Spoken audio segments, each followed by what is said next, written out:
Another NFL draft is behind us, and it is time to review and recap the 2024 Atlanta Falcons Draft.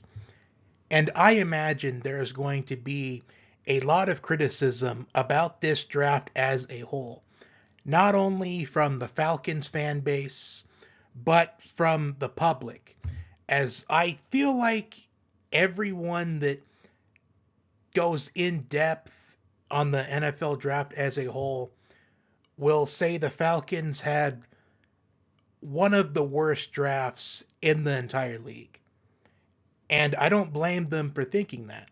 Because when you look at this draft as a whole, it doesn't start off well, at least from a viewer's perspective. But then it gets a little bit better towards the middle of it.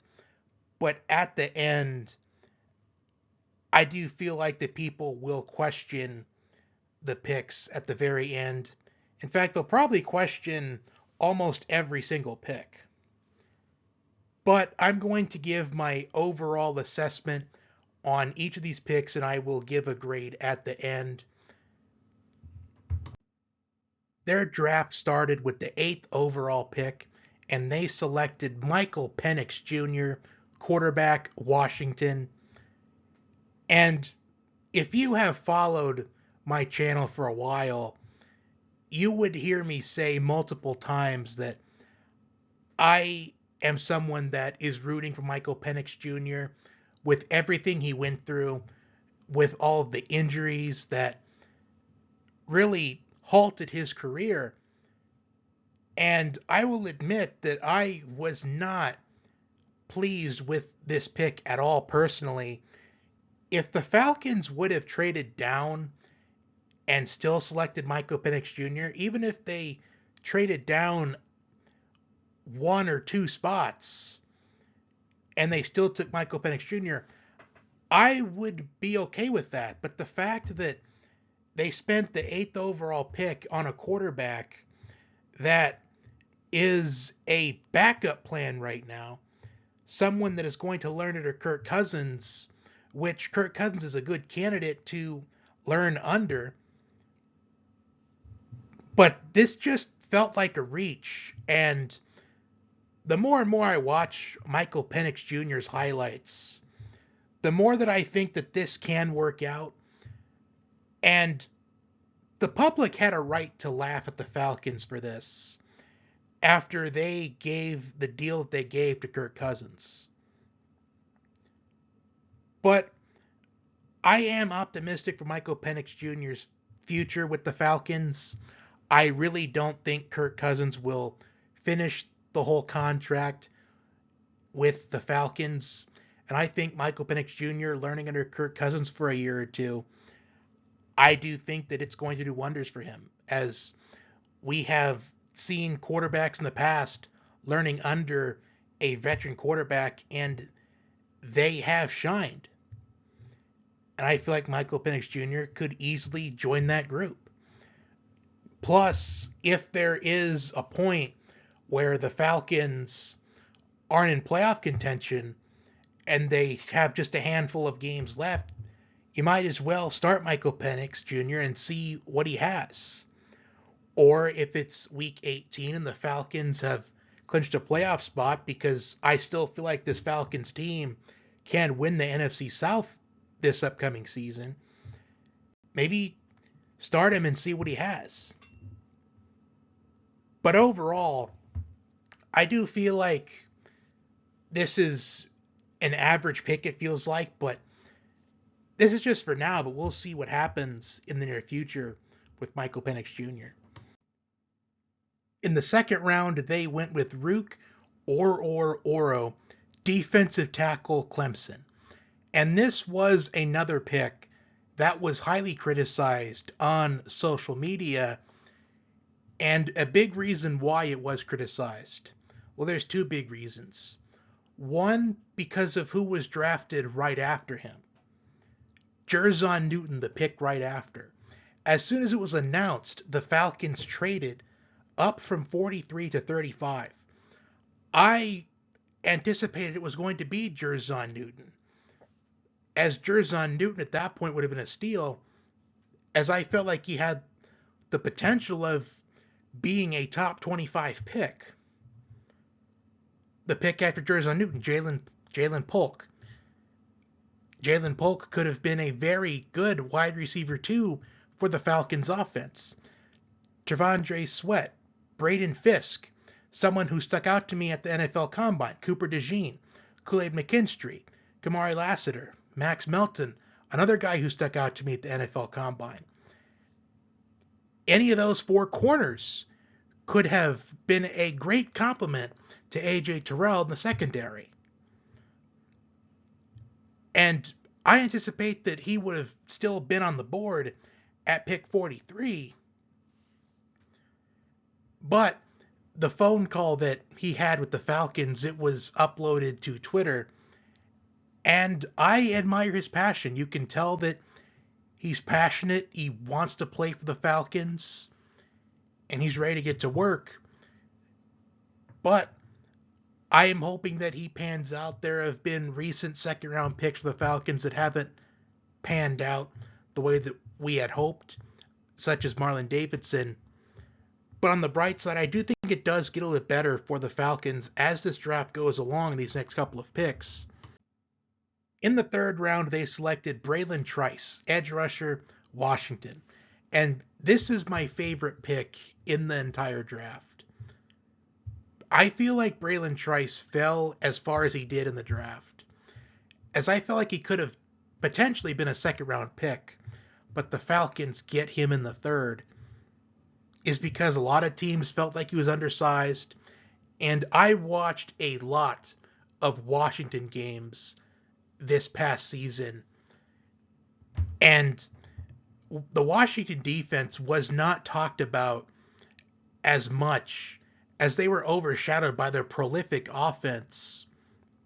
Plus, statistically, I believe Washington was somewhere around the 80s or 90s as far as total defensive rankings in the entire country. But the Washington defense did step up and rise to the occasion when they needed to. There was a game against Arizona State where Michael Penix Jr. was struggling, but the defense, they were able to bail him out. And that was a game where Washington, they needed their defense to step up, and they did. I do think if Braylon Trice can bulk up, I feel like he could be one of the biggest steals in the entire draft. In the fourth round, they selected Brandon Dorlus, defensive tackle, Oregon. And I was surprised by the pick because what I thought they were going to do was either draft a wide receiver and establish him as a wide receiver 2 in the offense, or take a corner as a complement to A.J. Terrell. But they went with another defensive tackle and another pick to improve the defense, as the defensive front is the part of the team that needs the most work. As the Falcons, they need guys that can get to the quarterback. The Falcons have not been in the top half in team sacks since 2017. That is how bad the Falcons' pass rush has been these last several years. And I do think that these last three picks of Oro, Trice, and Dorlus, I think all three of them can have an impact in this Falcons defense, and I do trust the direction that Raheem Morris is going to take this team. If they give him the patience and the time, I do think this defense can be a serious problem in the near future. But as much as I'm surprised by the pick, I do like the pick. My second favorite pick in this draft behind Braylon Trice. In the fifth round, they selected J.D. Bertrand, linebacker, Notre Dame. J.D. Bertrand was a two-time captain at Notre Dame. In 2 of the last 3 seasons, he led Notre Dame in tackles. And that is something you want to hear if you are the Falcons.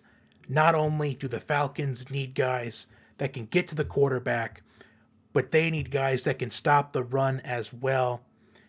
And J.D. Bertrand, he fits just that role.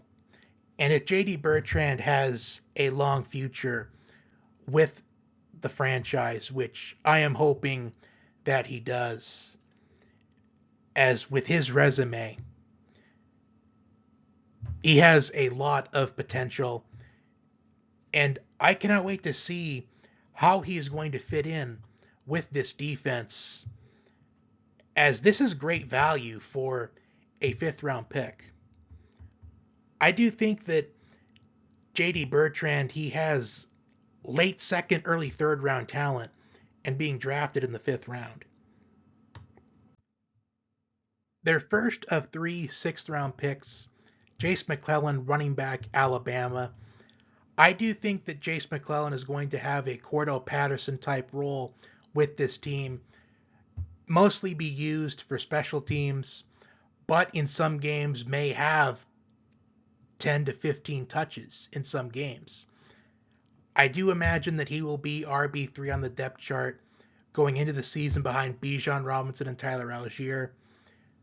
But with Raheem Morris as the head coach and Zach Robinson as the offensive coordinator, I do think that they're going to definitely look a lot like the Rams from last year, where they're going to run the ball quite frequently and hopefully have one of the most underrated defenses in the league. And Alabama running backs, they have had quite the track record in the NFL. The only Alabama running backs that I can think of that didn't pan out in the NFL, at least ever since I started watching, Bo Scarborough and Trent Richardson. And with him being drafted in the 6th round, it does make people assume that he might end up being like Bo Scarborough, but I'm hoping not. I think he'll start off in a Cordell Patterson type of role, but I think maybe as the season goes along, he might get some touches in some games, but we will see. With their 2nd pick in the 6th round, Casey Washington, wide receiver, Illinois. Casey Washington is someone who didn't get invited to the NFL Combine, and this feels more of an upside pick. I would have preferred for him to go with Brendan Rice, the son of NFL legend Jerry Rice. But the NFL is a copycat league, and Casey Washington is 6'2" and 200 pounds.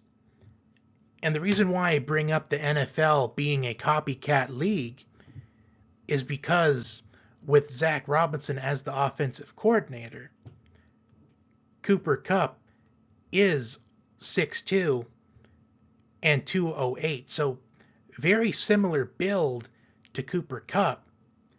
And I would not be surprised if somewhere down the line, Casey Washington was the next Cooper Kupp, even though I feel like the next Cooper Kupp is Luke McCaffrey, if you ask me.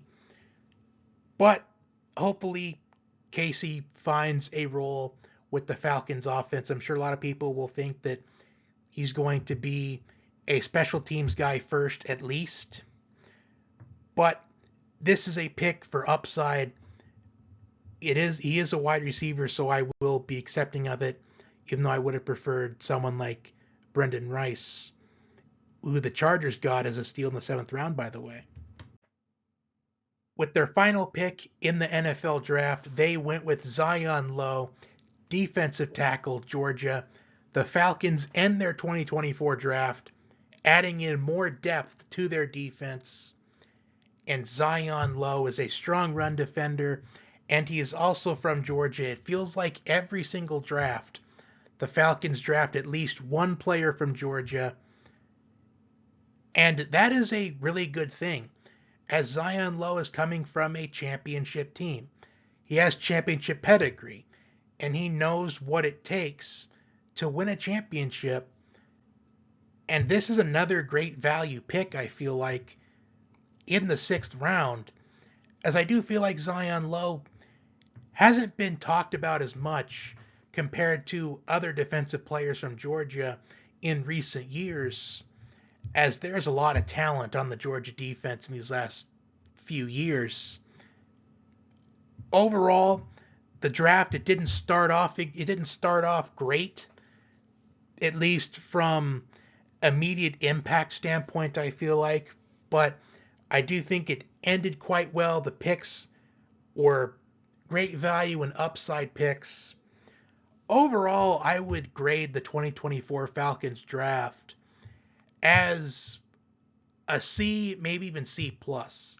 Not the best in the league, but not the worst in the league. I think they're somewhere right in the middle. But as time goes by, maybe we will all see that this draft is a lot better than most people or mostly everyone anticipated. As I do feel like I will reiterate what I said in the beginning, is I feel like most people will feel like the Falcons had one of the worst drafts in the entire league. But if most of these picks pan out, I do think that we will look back at the 2024 draft being a success if everything, or even if most things go smoothly moving forward. But that is all I have. Comment your thoughts down below. Like, share, comment, and subscribe. Share this to any Falcons fan that you know and ask them what their perspective is. Until next time.